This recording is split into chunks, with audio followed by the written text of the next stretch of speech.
My name is Jennifer Miller. I've been married for 10 years, tirelessly working for my family's sake. My husband is very domineering, getting upset if not obeyed, sometimes even resorting to violence. However, I noticed his affection for his daughter from a previous marriage, Emily. I first met Emily when she was 15. Despite being in her teens, she called me mom and willingly helped with chores around the house.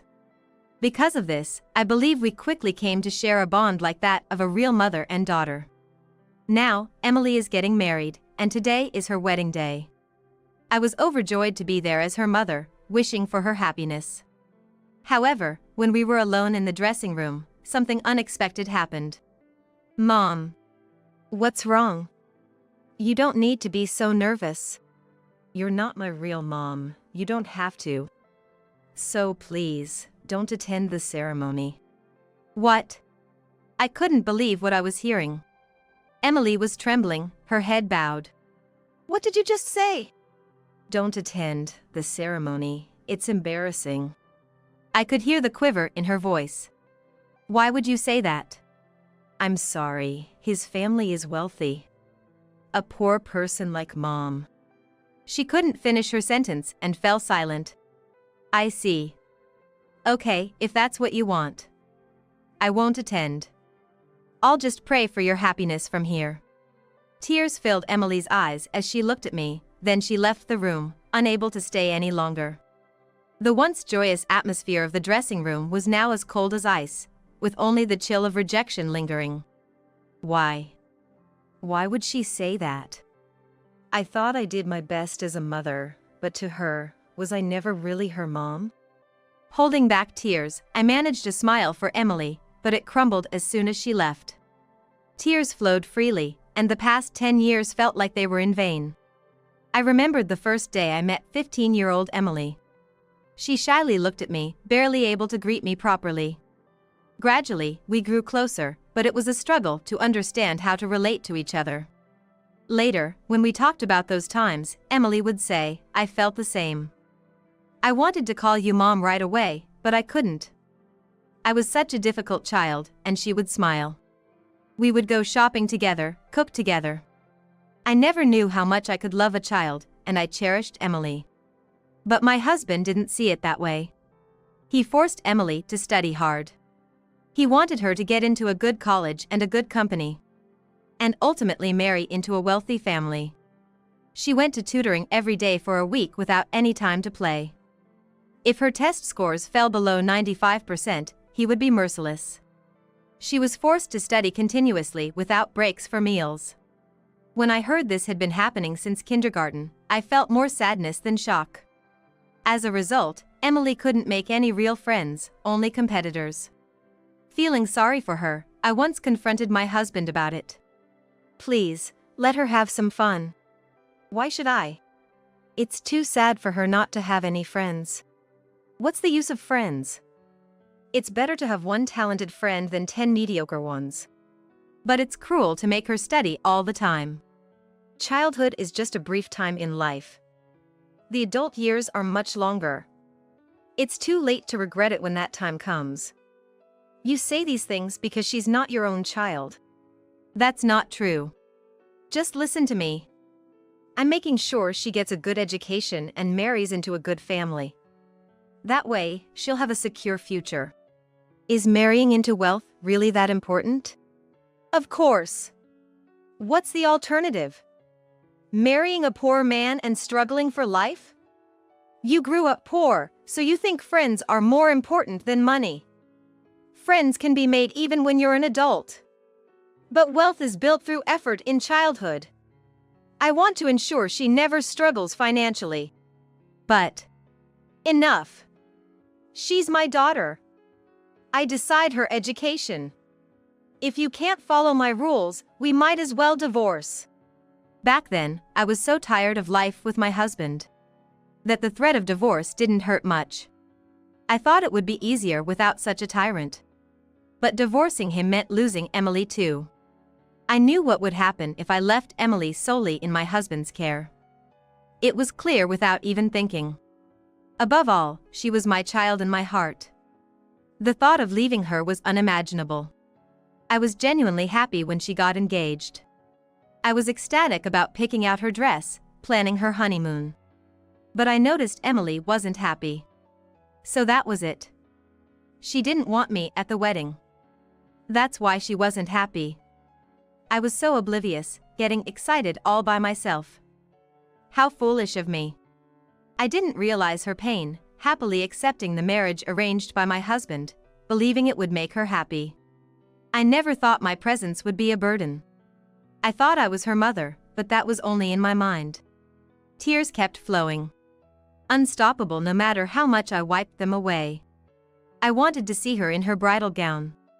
As I cried in the corner of the dressing room, Emily, who I thought had left, came rushing back. She sat on the floor and started apologizing through her tears. I'm sorry, Mom. I didn't want to say those things. I was told I had to. I'm so sorry. Surprised by her sudden return, I made her sit on a chair. What do you mean? I really want you to be there, Mom. I never thought of you as a fake mom. You're the one I want to bless my marriage the most. But I don't want this marriage at all. I don't want to marry like this. Emily said, clinging to me. What was going on in her mind? What was she struggling with? Can you explain what's going on? Yes. I actually have someone I love. We've been dating for 2 years. Really? Who is it? He works at the legal clerk's office, helping me. He's currently studying to be a legal clerk. Emily had earned her legal clerk qualification upon graduating from college. When she got a job at a legal clerk's office, I was happy for her hard work, but my husband opposed it, insisting a corporate job would be better for marrying into wealth. But I convinced my husband, arguing that many large corporations value legal clerks and such connections could be beneficial. Why did you agree to this arranged marriage then? Because Dad would never approve. He wouldn't allow it. The guy is from an ordinary family and still an assistant. He doesn't earn much. But you still want to marry him? Yes. But Dad insisted on this marriage with the director's son, saying it would make me happier. He wouldn't let me defy him, and then he told me to make sure you didn't attend the wedding. So, those words were Dad's doing? Yes. I didn't want to say them. I know how much you love me. I want your blessing more than anyone's. But I can't defy Dad. I'm terrified of him, scared he might hit me again. That's why I said those horrible things. I'm so sorry. So that's why you weren't happy when choosing the dress or discussing the honeymoon? Yes, I didn't care about the honeymoon. I wanted to go with you instead of him. But if I said no to the marriage, Dad would surely get angry, Emily said, bursting into tears again. Controlled by violence, she couldn't argue or refuse. Knowing this, I felt my heart breaking with her pain. But crying together wouldn't change the situation. But why did your dad refuse to have you at the wedding? He said it's because your parents are poor. My parents? Yes, he mentioned their debt and their rundown house. Well, it is a bit rundown. My parents were never wealthy. With many children, life was tough. We were close as a family, but they had to borrow money to get by. Once we kids grew up and started earning, things improved to an average level, but there was never enough to repair the house. My husband despised my family home and never visited after we got married. When I visited my parents, I had to do it secretly in a day trip, keeping it from both my husband and Emily. But I love your side of the family, Mom. I remember when I first brought them a gift, bought with my own allowance. It was something cheap, but they were so happy. That gift is still displayed at their house, dust-free. They cherish it. They're warm people. Yet Dad despises them because they're poor. I see. I didn't know that. So, it's for that reason. My fiancé is the son of Dad's company director, from a wealthy family. Dad said I shouldn't have someone from a poor family like yours at the wedding. He said it would be embarrassing if the fiancé's family found out, making my life miserable. That's terrible. I don't think that way. I find it embarrassing that Dad thinks like that. Thank you. I understand now, Emily. You don't want this marriage, do you? No, I don't. But it feels inevitable. I understand. I'll put an end to this marriage for you. What? Trust me, no matter what happens. I won't let you be unhappy. You have to marry the person you love to be truly happy. Okay. Emily looked at me intently and said she trusted me. With that, I knew I had to act. I left the dressing room, determined. As the reception began, I sat next to my husband, which immediately soured his mood. Why are you here? I'm Emily's mother. It's natural for me to be here. Your attendance brings shame. On the contrary, it's odd for a mother to miss her daughter's important wedding. She's my daughter. Yes, she's your daughter, but blood isn't everything. For the past 10 years, I've been her mother. You have no right to complain. Didn't Emily tell you not to come? Yes, she did. Crying, she asked me not to attend. Why do you think she cried? She must have hated it that much. Why attend if your daughter doesn't want you there? Shameless. Say what you will. You're supposed to listen to me, like always. Well, the me from 30 minutes ago would have listened. But not anymore. I won't listen to you anymore. What? Keep your voice down. It's unseemly.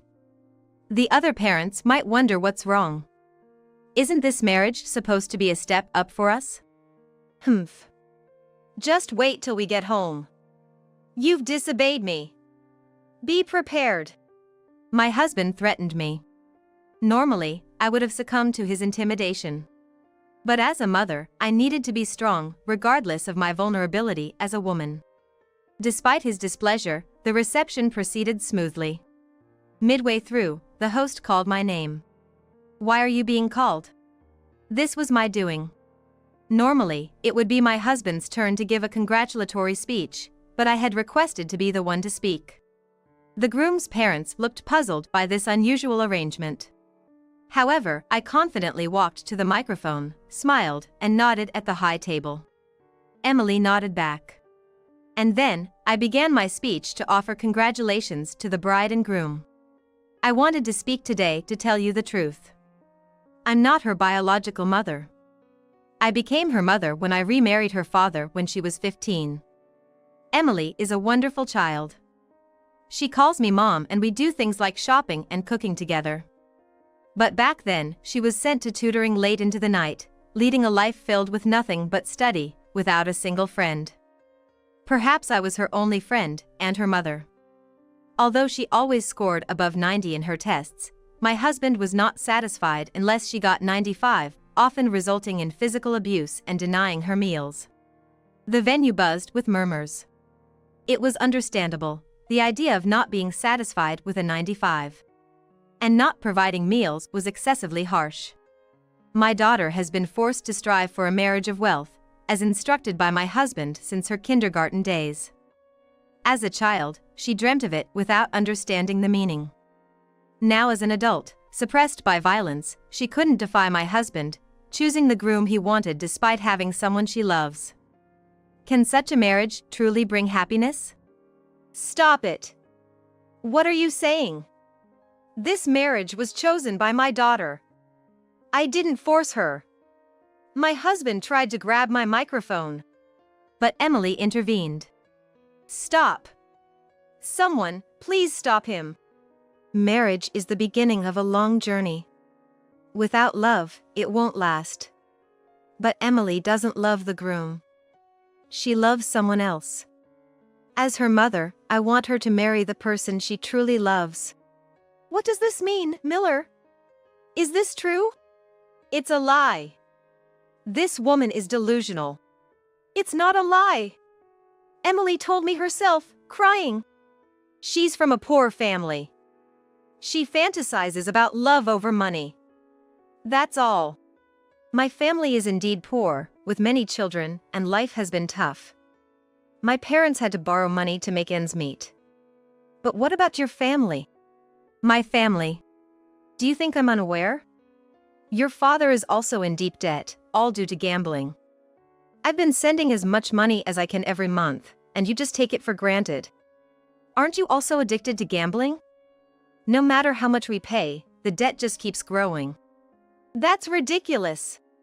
Are you addicted to gambling? No, that's not true.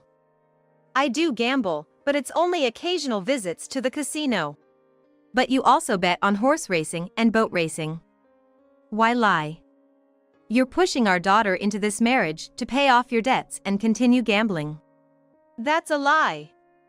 Stop this nonsense. Our family's debt amounts to as much as $300,000.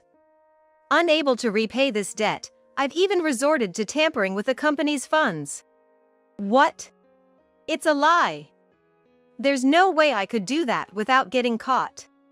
You're not just a finance department employee, are you? As a manager, there must be countless ways for you to fudge the numbers. You plan to return the money before the audit, and once it's over, take more from the company to gamble away. You think you can just win it back and repay it. But you know it's a crime, yet you can't stop, can you? Miller! Is this true? No, it's not. It's all lies. I would never do such a thing. Borrowing money from here and there, even dipping into the company's funds. And this man is going to be your father-in-law. Are you okay with this, Ken? Is what your mother's saying true? My dad's gambling addiction is real. We do have debts. I don't know about embezzlement, though. So, you're not marrying me because you love me? I'm sorry. I couldn't stand up to my father. That's all. Is it also true that you have someone else you love? Yes, I do have someone I love. If it's possible, I want to marry him. So that's why you're always distracted when I talk to you. Always silent, is that the reason? Maybe. I thought you loved me. You're wrong, aren't you? You just thought I was easy to handle because I never reacted, right? And because I'm a paralegal, I look good on paper. That's all it was. Why did you accept my proposal if you loved someone else? I would have been beaten by my father if I hadn't. That's ridiculous. That's not true. My daughter loves you. She can't even think of another man, she loves you that much. She's quiet because she respects you. Isn't that what a true lady does? She knows how to make a man feel respected. That's just like being a puppet. If Emily has someone else in her heart, there's no point in me getting married. No. Emily loves you. You can't call off this wedding. Emily, apologize. Apologize properly and make him forgive you. I'm sorry, Dad. Mom was brave enough to speak up. I need to be brave too. You stupid girl. You know what happens when you don't listen to me. You'll regret it when we get home. Miller. Do you realize what you're saying? Hey. You're committing a threat. Even if you're family, there's a limit. Shut up, I'll punch you too. No matter how much you beg for forgiveness, I won't forgive you. Miller. A man like you becoming part of the family? Unthinkable. This wedding is off. No. Boss. I'll also look into the company's money issue. You can't hide forever. You better be prepared. What have you done, Jennifer? This is all your fault. It's because you said too much that this happened. Take responsibility. Take responsibility right now. I understand.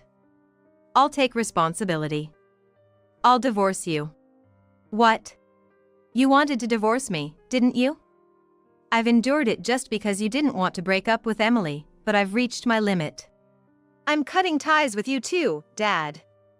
Making me say terrible things to Mom, not letting her come to the wedding, choosing my marriage partner for your own benefit. You've done whatever you wanted. I can't tolerate this anymore. I'm going to live with Mom. How dare you? Fine. But I won't pay a penny in alimony. Miller. You're paying for the wedding venue. Understand? Why should I pay? If anyone should, it should be Jennifer and Emily. That's fine. If it means I can cut ties with you, it's nothing. I earn way more than you anyway. I'll support Mom. Don't ever make her suffer again. Emily said this, took my hand, and we ran to the dressing room. The guests, shocked by the sudden turn of events, were relieved the wedding ended. Many sympathized with what Emily and I had endured. Back in the dressing room, Emily and I looked at each other and smiled. Mom, that was amazing. I never thought you'd make such a speech. Yes, I even surprised myself with how bold I was. But now we can't go back home. I don't have much stuff, so that's fine, but finding a place to live is the problem. Don't worry, I have a room that was meant for my new house. Let's stay there for a while and find a new place. But I don't have any money. I don't want to be a burden to you, Emily. I'm a paralegal. I earn a decent salary, so there's no need to worry. While we were laughing, there was a knock at the door. A refreshing-looking young man entered. Tom. Who's this? The person I said I love. Oh, I see. Should I leave then? No, could you please stay and listen to his story? Sure. I'm Tom Young. I'd like to date your daughter with the intention of marrying her. Ah, I see. Sure, go ahead. Thank you. But I must tell you, I'm not a paralegal yet. Is that okay? If you're willing to work hard from now on, that's fine. It's not like she's marrying a job. If you two are truly happy, that's what matters most to me. Thank you. I'm relieved. I never expected things to turn out like this. I thought I had to give up on Emily. I'm happy too. Finally, you can move forward with someone you truly love. Mom, are you sure I'm not bothering you? Just then, the door burst open, and my husband came in. Jennifer. What are you going to do about this? You. And who are you? I am. My boyfriend. You.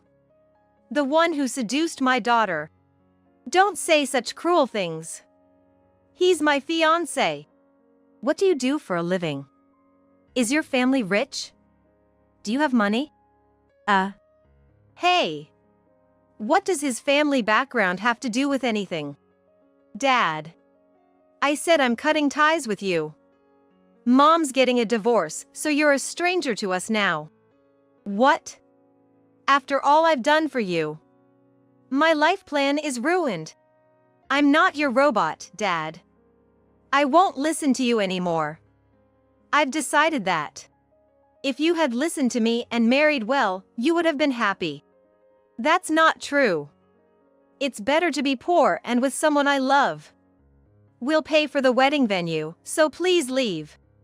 Do you even have that kind of money? I'll manage somehow. Don't talk big when you can't even do it. It's okay, I'm here too. I may be a paralegal trainee, but I can cover that much. What? A trainee? You dare mess with my daughter as just a trainee? Dad, stop it. If you don't leave, I'll call the police. What? You're going to talk to me like that? Of course. I'm done being your puppet. I'll live my life with my own will from now on. What ungrateful people. My husband left in frustration. It was a relief not to be hit, but his aggressive nature was still frightening. Wow, quite a father-in-law. But don't worry, I'll protect you from now on. About the living situation we discussed earlier, why don't you and your mom come live at my place? Really? Yeah, I live in a high-rise condo. It's too big for just me. No way, you live in a condo? Yes. My parents own a major corporation. I haven't told anyone because it feels like bragging. But there, you won't have to worry about your ex-husband barging in. The security is top-notch, even when you're alone during the day. Thank you. We'll take you up on that offer. Emily's face brightened up, and I felt relieved about the happy ending. Later, my ex-husband's embezzlement came to light, and he was indeed fired. He wasn't arrested, but was ordered to repay the stolen money in full, burdening him with hefty monthly payments. But, jobless, he had no income. Despite his dire finances, he kept gambling away the little money he had, sinking deeper into poverty. Eventually, he decided to sell our modest home. However, the old, worn-out house didn't bring in as much as he hoped. Unaware of his situation, I visited a lawyer to claim alimony. Given his past treatment of me, I successfully claimed a modest amount. And luckily, he had just sold the house and paid me in full, albeit angrily. After paying, he spiraled down into a life in a shabby apartment, overwhelmed with debt, and barely making ends meet with part-time jobs. Desperate, he came to Emily for help. But she firmly rejected him, telling him to deal with his own mess. Then, he begged me to reconcile. But I refused. With his extreme selfishness and refusal to address his gambling addiction, it was clear that reconciling with him would lead to nothing but misery. When I told him that accepting such a situation and facing that kind of hell was unthinkable, he called me cold-hearted as he cried. Given that he disappeared within a few months, it's likely he ended up living a homeless life somewhere. As for me, I'm enjoying life in the luxury condo with Emily and her fiancé. We're busy selecting a wedding dress, planning the ceremony, and looking at honeymoon brochures. It's a delightful new chapter in our lives.